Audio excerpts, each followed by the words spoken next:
लेकिन एक दिन तो बड़ा गजब हो गया। मालूम है क्या हुआ?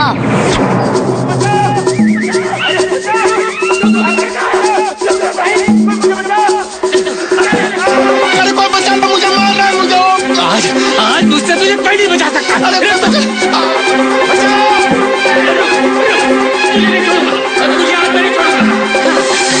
गोपाल और रघु इस तरह लड़ क्यों रहे हैं? बचा लो मुझे, बचा लो।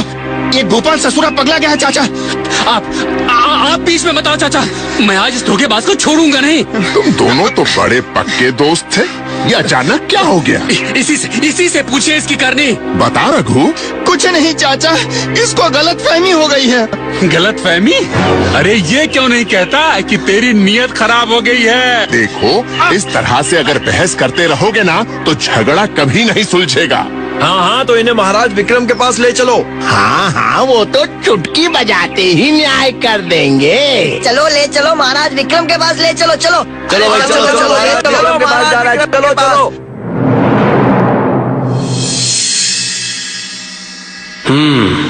बताइए क्या मामला है? मामला धोखाधड़ी का है। मैंने कोई धोखा नहीं दिया। तुम हो धोखेबाज। मैंने क्या किया? मैं तो धोखा दूंगा तुम्हें। अरे तूने धन चुराया। शांत रहो तुम दोनों। किसने धोखा दिया किसने नहीं, इसका फैसला मैं करूंगा। मुझे पूरी बात बताओ। जी, 1 महीने पहले जब मैं और रघु धार नगरी से लौट रहे थे तो बातें करते करते पता ही नहीं चला कि कब रात हो गई। हम एक घने जंगल में पहुंच गए थे।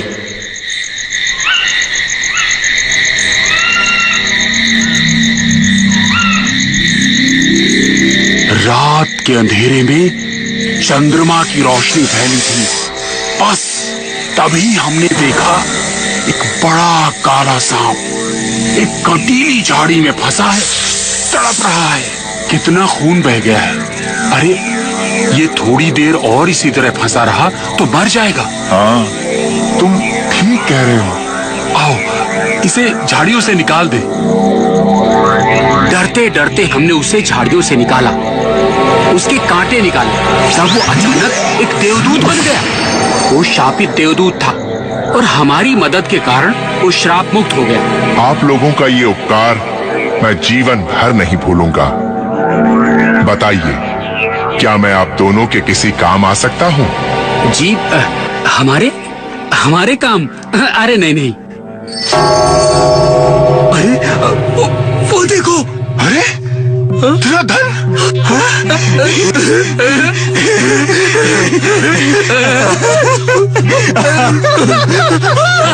हे भगवान, मैं कहीं खुशी के मारे पागल ना हो जाऊं।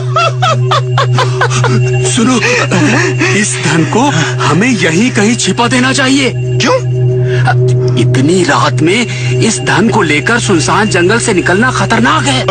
हाँ, ये तो सही है।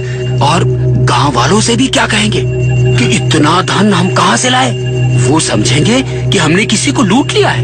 हाँ, तुम एकदम सही कह रहे हो। हम अपनी अपनी जरूरत के मुताबिक धन लेते रहेंगे और बाकी का यहीं पेड़ के नीचे गाड़ देते हैं। आओ चलो। इसको यहाँ रख देते हैं।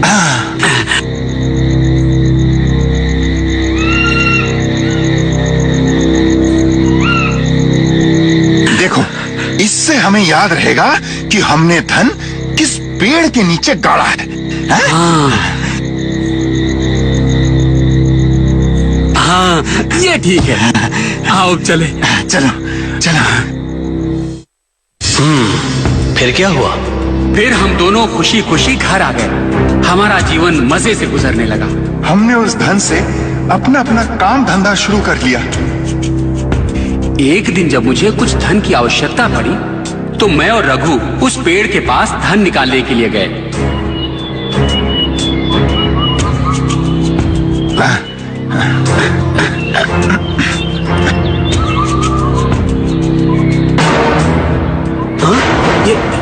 ये तो बिल्कुल खाली है। ये कैसे खाली हो गई है? तुम्हारे सिवा और कौन इस धन के बारे में जानता था? तुम ही तो जानते थे। यदि मैंने धन चुराया होता तो यहाँ धन लेने क्यों आता? कहना क्या चाहते हो? हाँ? यही कि धन तुमने चुराया है। देखो तुम मुझ पर झूठा इल्जाम लगा रहे हो। हाँ? तू झूठ बोल रहा है धोखेबाज। मैं तुझे नहीं छोड़ूंगा। मुझे क्या पता?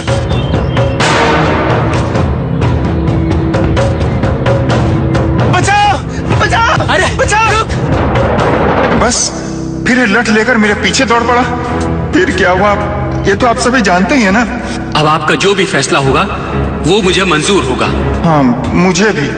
सिर्फ इतना सुनने के बाद ये तय करना मुश्किल है कि चोर कौन है। चोर गोपाल भी हो सकता है और रघु भी। फैसला तो कल उस पेड़ के पास जाकर ही किया जाएगा।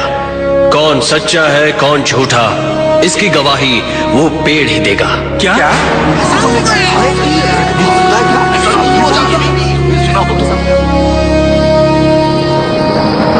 महाराज क्या मैं एक सवाल पूछूं?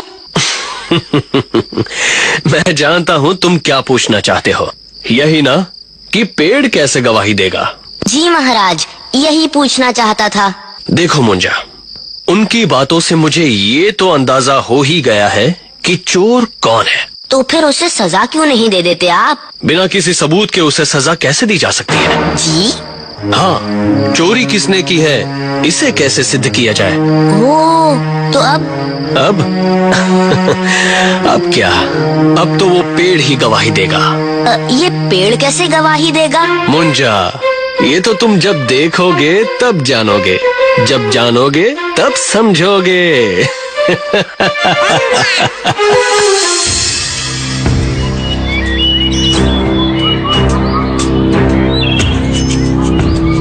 प्रणाम वृक्ष देवता, आपकी गवाही की जरूरत है। बताइए गोपाल और रघु में से चोर कौन है?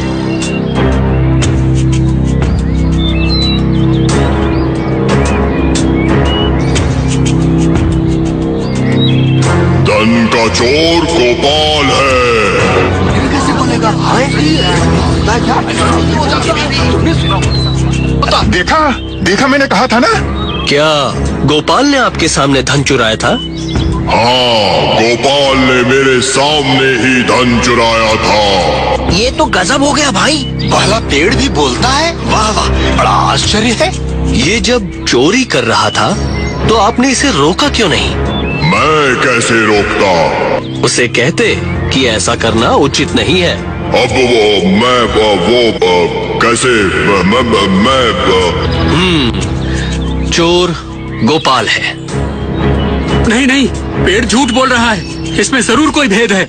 चोरी करना अपराध है, परंतु उसे होते देखना और न रोकना भी सबसे बड़ा अपराध है। इसलिए इस चोरी के लिए इस पेड़ को भी सजा मिलेगी। क्या? मुझे क्यों? इस पेड़ को तुरंत जला दिया जाए।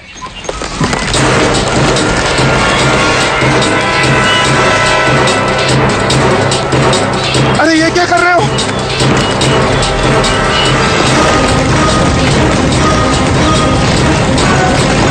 नहीं, अरे अरे अरे अरे मैं मर जाऊंगा।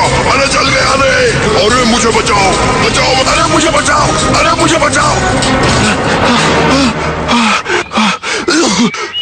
तो ये है चोर? नहीं, चोर तो रघु है। हाँ, मुझे माफ कर दो, मुझसे गलती हो गई। इसके पिता भला पेड़ में कैसे और क्यों पहुँचे? पेड़ की गवाही ली जाएगी ये सुनकर मैं घबरा गया। तब मैंने अपने पिताजी को मनाया कि वो पेड़ के अंदर छिपकर झूठी गवाही दे। अच्छा, रघु को चोरी करने और उसके पिता को चोरी को छिपाने में उसका साथ देने के अपराध में 1 वर्ष के लिए कारावास की सजा दी जाती है और रघु को पूरा धन गोपाल के हवाले करने की हिदायत दी जाती है। वाह वाह, ये है न्याय। ये है एकदम असली उत्तम न्याय। महाराज विक्रमादित्य की जय। महाराज विक्रमादित्य की जय। महाराज विक्रमादित्य की जय। महाराज विक्रमादित्य की जय। महाराज विक्रमादित्य की जय। इसे कहते हैं दूध का दूध पानी का पानी। तो समझ में आई कहानी। हमेशा अपने दोस्तों के साथ ईमानदार रहना चाहिए। खैर बाकी की बातें बाद में करेंगे। अभी तो मैं चलता हूँ, फिर मिलूंगा एक और नई कहानी के साथ।